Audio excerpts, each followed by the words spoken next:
오늘 본문 말씀에서는 세 개의 구약의 말씀을 인용하고 있습니다. 구약의 말씀이 성취되었다라고 말씀하고 있죠. 이제 하나님께서 예수님의 아버지 요셉에게 꿈에서 이렇게 말씀하십니다. 헤롯 왕이 아기 예수님을 찾아 죽이려고 하니까 이제 애굽으로 피신하라. 요셉은 그 말씀대로 바로 순종해서 밤에 일어나서 바로 그냥 아기 예수님과 마리아를 데리고 애굽으로 떠났습니다. 근데 바로 그 과정이 호세아 11장 1절의 말씀이 성취된 사건이다라고 오늘 마태는 기록하고 있는데요. 15절입니다. 헤롯이 죽기까지 거기 있었으니 이는 주께서 선지자는 호세아 선지자예요. 호세아 선지자를 통하여 말씀하신 바 애굽으로부터 내 아들을 불렀다 함을 이루려 하심이라. 그러니까 우연히 그것이 일어난 것이 아니라 하나님께서 오래전에 호세아 선지자를 통해서 예언하신 말씀이 지금 성취되어져 가고 있다는 것을 마태는 지금 말씀하고 있는 거예요. 어제 말씀을 드렸습니다.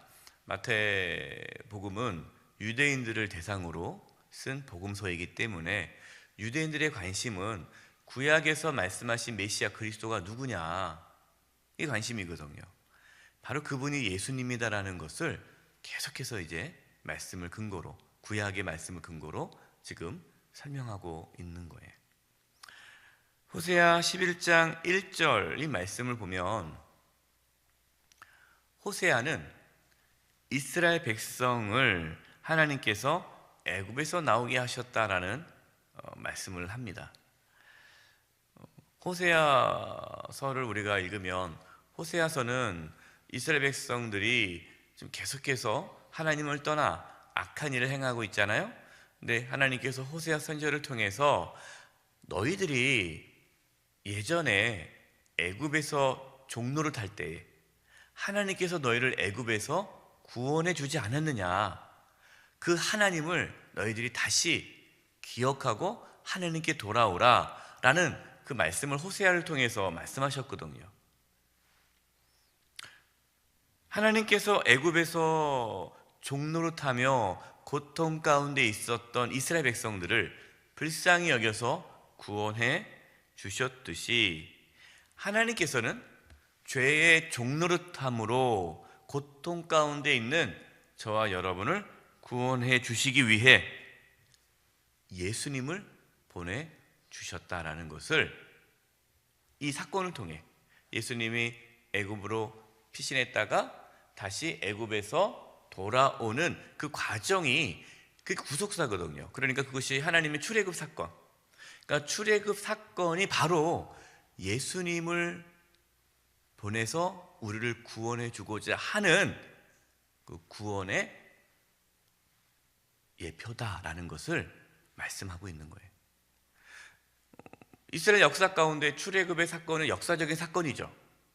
근데 그 출애굽의 사건이 바로 마태가 기록한 예수님이 이 땅에 오심으로 우리를 구원한 그 구원의 과정이다라는 것을 말씀하고 있는 겁니다.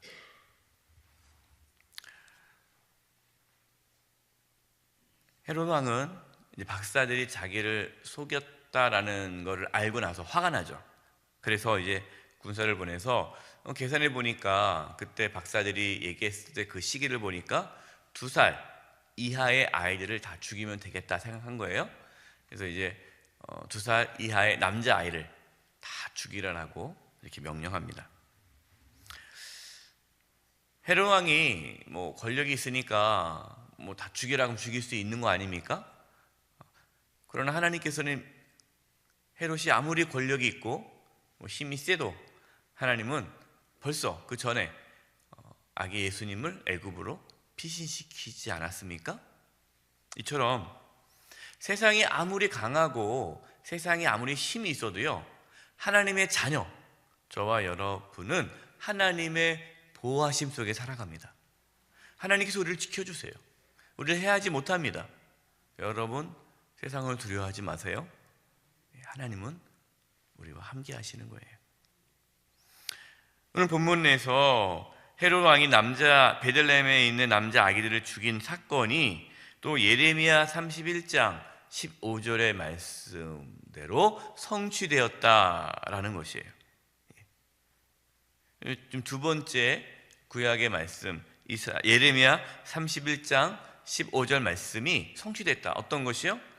헤롯 왕이 베들레헴에 있는 2살 이하의 남자 아이를 죽임으로 그 베들레헴의 그 아기 엄마들이 얼마나 울겠어요? 얼마나 슬프겠습니까? 뭐 자식을 잃었는데 얼마나 그 고통이 있겠어요? 그 울부짖음에 대한 말씀이 예레미야 31장 15절에 나오는데 바로 이것이 성취되었다라는 말씀이에요. 여러분들 이 말씀을 오해하면 안 됩니다. 어떻게 오해하냐?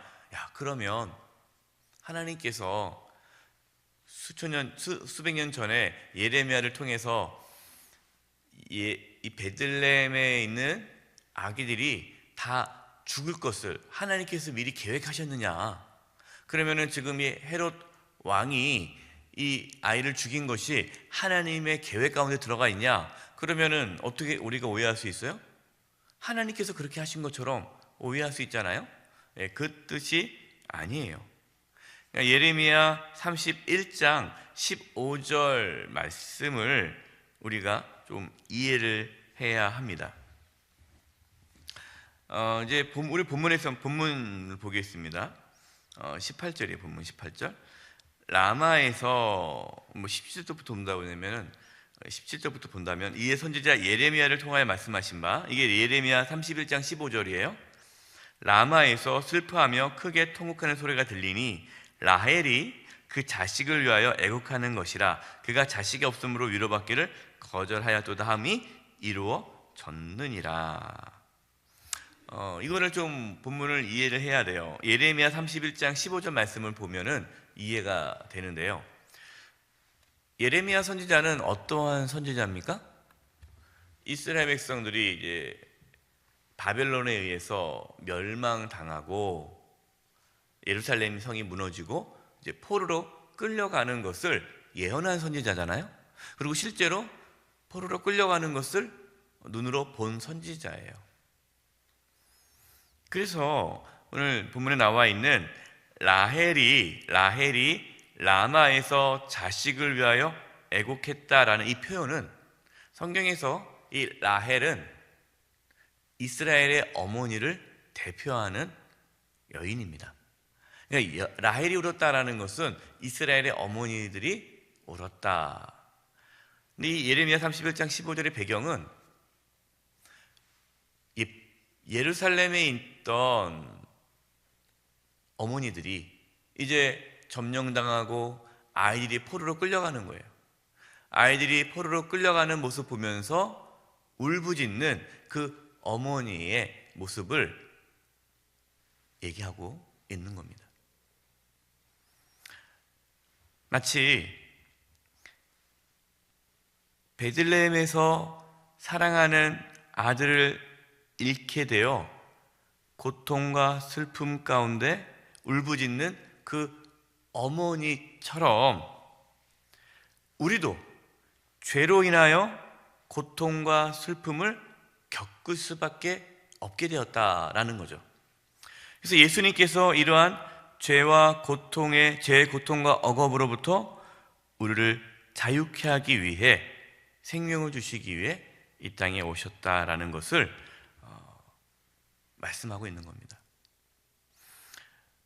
지금 다 이 구약에 있는 그 사건들, 그것은 다 예수님께서 이 땅에 오셔서 우리를 구원해 주신다는 사건으로 다시 재해석해주고 있는 거예요. 그러니까 호세아 선지자를 통해서 출애굽 사건, 그리고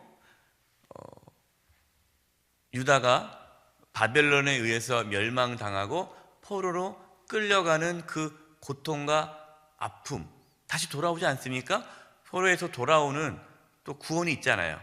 그것이 지금 예수님을 통해서 이루어지고 있다라는 것을 보여주고 있는 거예요.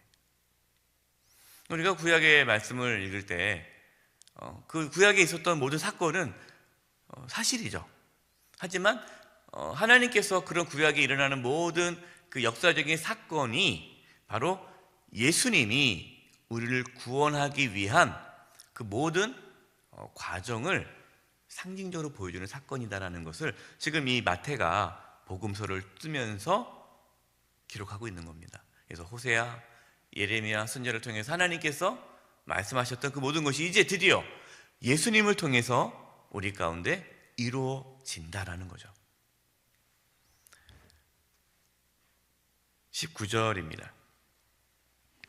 헤롯이 죽은 후에 주의 사자가 애굽에서 요셉에게 현명하여 이르되. 헤롯이 뭐한 후에요? 죽은 후에. 그렇게 자신의 권력을 지키려고 무자비하게 아이들까지 다 죽였던 헤롯이 결국 어떻게 됐습니까? 죽었다는 거예요. 죽었다. 아기 예수님을 죽이려고 했지만 결국 자신이 죽었어요. 아무리 부귀 영화를 누린다 하여도 사람은 다 죽게 되어 있습니다. 하나님의 심판을 피할 수 없습니다. 그래서 우리는 영원히 살 것처럼 살면 안 되고 어떻게 살아야 돼요? 하나님의 심판을 기억하면서 믿음으로 살아가야 합니다. 믿지 않는 자들은, 이 세상 사람들은 이 땅에서 영원히 살 것처럼 살죠. 그러나 우리는 이 땅에서 영원히 사는 것이 아니라 하나님 앞에 서게 될 날을 기억하면서 오늘 하루도 믿음으로 살아가는 것입니다. 이제 요셉은 가족을 데리고 이스라엘로 돌아왔는데요.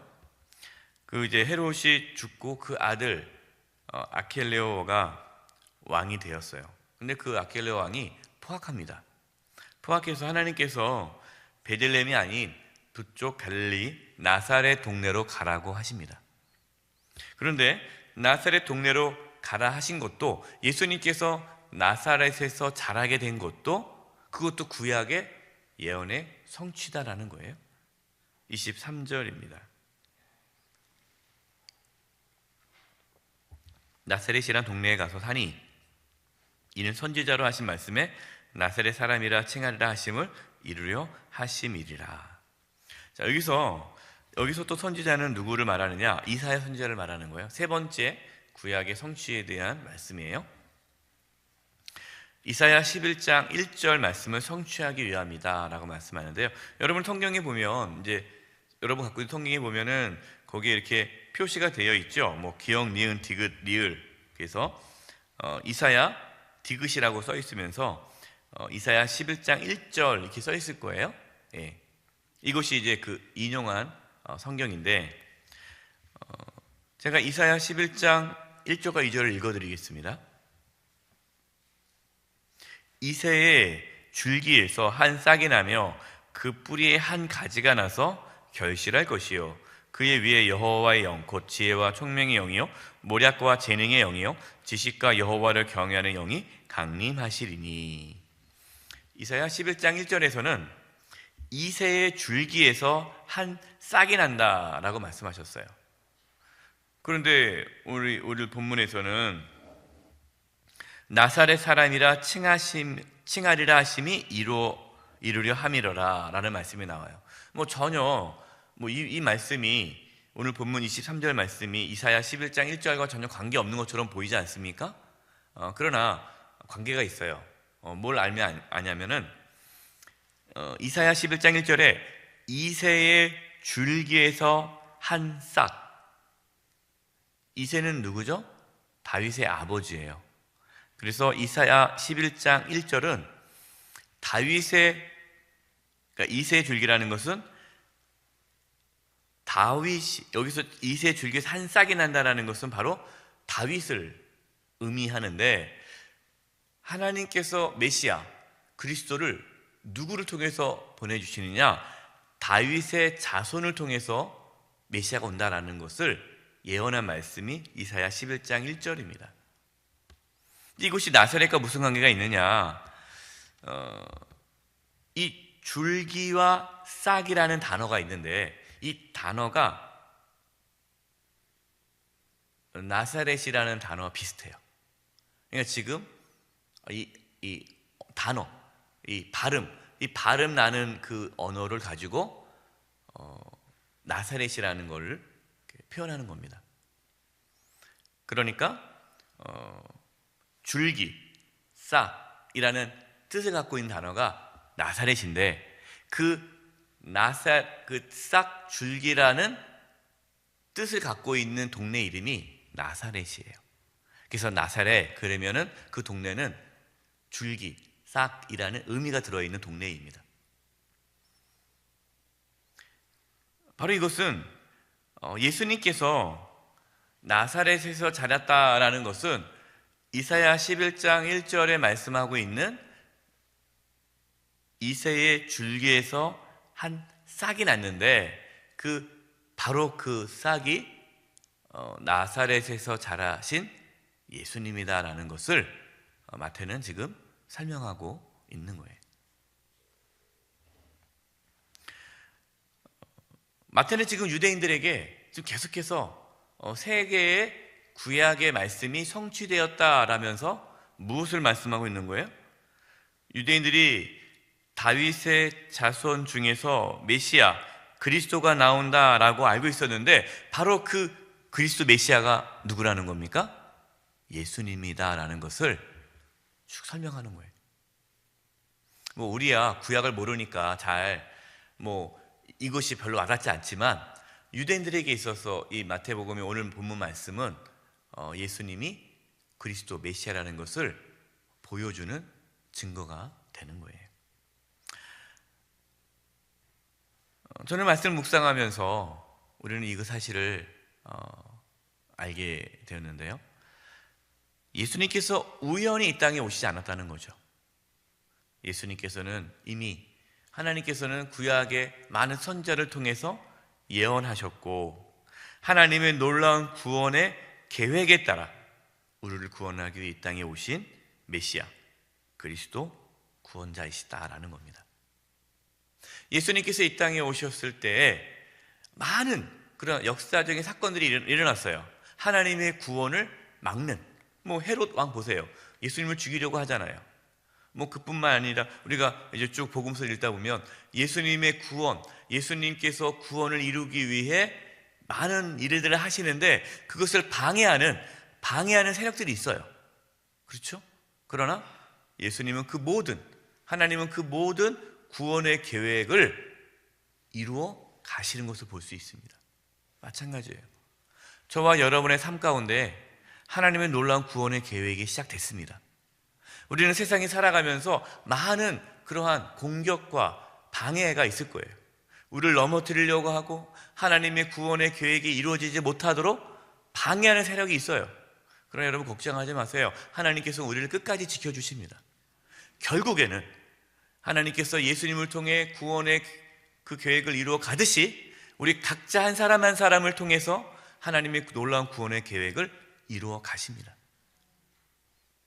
이것을 바라보시고 오늘 우리에게 찾아온 모든 환난과 고난을 두려워하지 마시고 하나님의 놀라운 은혜와 인도하심의 손길을 바라보고 믿음으로 살아가는 저와 여러분 되기를 간절히 축원드립니다.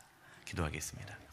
하나님 아버지, 저희들에게 믿음을 부어주셔서 하나님께서 예수님을 통해 우리를 구원하고자 하는 그 놀라운 구원의 계획을 이루어 가듯이 우리 성도님들 한 영혼 한 영혼 하나님의 놀라운 구원의 그런 계획들이 이루어지는 것을 저희 모두가 바라보고 경험케 하여 주시옵소서.